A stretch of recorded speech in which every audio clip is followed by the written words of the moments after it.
Brilliance Audio presents The Sins of the Mother, a novel, by Danielle Steele, performed by Cassandra Campbell. Olivia Grayson sat in the chairman's seat at the board meeting, listening intently to the presentations, her intense blue eyes taking in each member of the board. Her eyes were quick and sharp.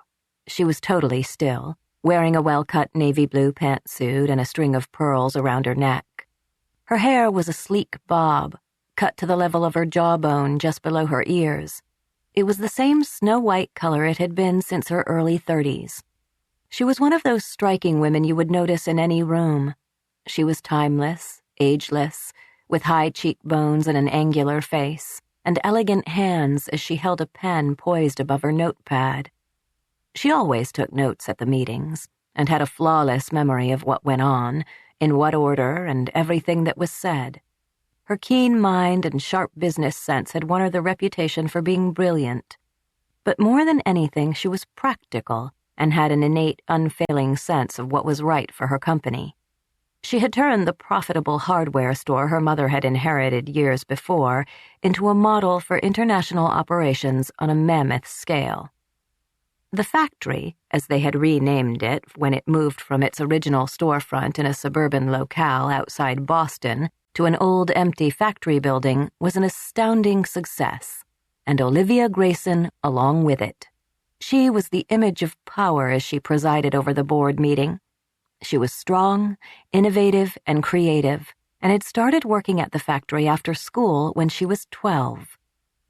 Her mother had been the daughter of a genteel family of Boston bankers who had lost everything during the Depression. Maribel Whitman went to work as a secretary in a law firm and married a young insurance salesman who got drafted into the Army after Pearl Harbor and was sent to England in the summer of 1942, 4 weeks after their daughter Olivia was born.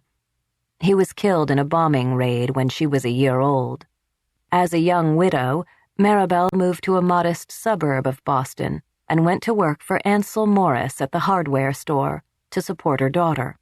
For 14 years, she helped him grow his business, had a discreet and loving affair with him, expected nothing from him, and brought up her daughter on the salary she made.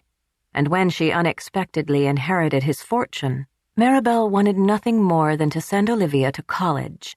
But Olivia had a thirst for business and no interest in college and academic pursuits.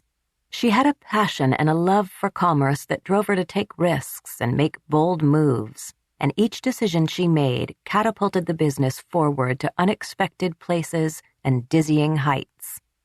Despite her youth, she made few mistakes and had an instinct that proved her right every time.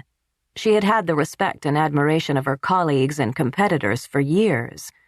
Olivia was an icon in the business world, and when Olivia went to work at the factory full-time, at 18, straight out of high school, 3 years after Ansel died, her visions had transformed the local hardware business into something her mother and surely he had never dreamed of.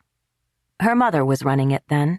Ansel was gone, and Olivia convinced her mother to add low-cost furniture with simple modern designs, not just the basic, ordinary items the factory had sold until then. Olivia had added a fresh look and the excitement of youth. She brought a new design aspect at low prices to their merchandise. They bought bathroom fixtures from foreign suppliers, modern kitchen cabinetry and appliances.